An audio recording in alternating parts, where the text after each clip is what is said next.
Speak fast. You ever wonder how it's possible to be surrounded by people and still feel completely alone? It's like you're screaming in a room full of noise, but no one hears you. The world keeps spinning, conversation keep flowing, but you're stuck in your own little bubble, watching everything from the outside. That's the thing about isolation. It's not about being alone, it's about feeling alone even when you're not. There's this invisible wall between you and everyone else, and no matter how hard you try to break through, it stays up. You watch people laugh, talk, share moments, but you can't touch any of it. It's like watching life through a window. Your breath fogging up the glass, reminding you that you're not really a part of it. And the worst part, nobody noticed. They don't see the distance because they're too caught up in their own lives. The silence inside grows louder. It's not the kind of silence you can escape with music or conversation.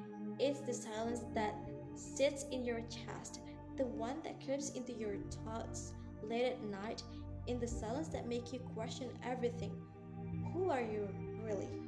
What do you even want? You can't remember the last time someone really saw you or if they ever did. The world moves on, but you're stuck in place, trapped in a conversation that never ends. People tell you to reach out, to talk, to let someone in, but how do you explain this kind of emptiness? How do you put into words the feeling of being invisible in your own skin? The more you try, the more it feels like a performance, like you're pretending to connect, pretending to feel something when really you're just drifting. And the more you pretend, the more isolated you become, because deep down, you know it's all a lie. The irony of isolation is that it makes you crave connection even more, but it also makes you fear it. You want someone to break down those walls, to pull you out of the fog, but at the same time, the thought of letting someone that close terrifies you. What if they see the truth? What if they realized that behind the facade, you're just as lost as they are? Maybe even more so. So you keep your distance even when every part of your asks for something real. Time passes and you start to wonder if this is it. If this is just how it's going to be. Maybe some people are meant to be on the outside looking in. Maybe the connection everyone else talks about are reserved for a lucky few.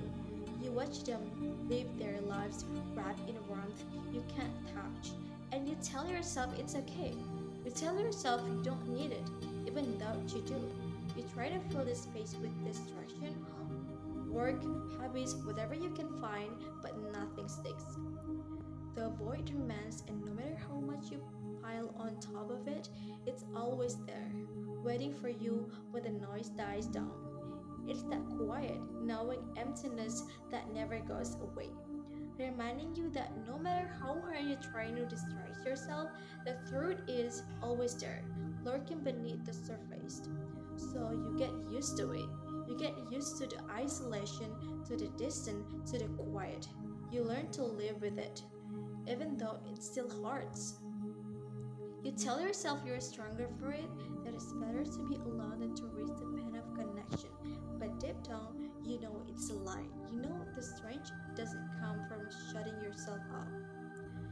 It comes from opening up, from being vulnerable, from letting someone even when it scares you. And maybe that's the real tragedy of isolation. It convinces you that you're suffering alone, when the truth is the only way out is through connection. It's in the reaching out, the trying, the risk of letting someone see the real you. Because in the end, the walls you build to protect yourself are the same ones that keep you trapped. The punchline, the joke of it all, isolation isn't about being alone. It's about convincing yourself that you're better off that way, and the truth is, you're not. None of us are. We're all just trying to find our way back to each other, one step at a time.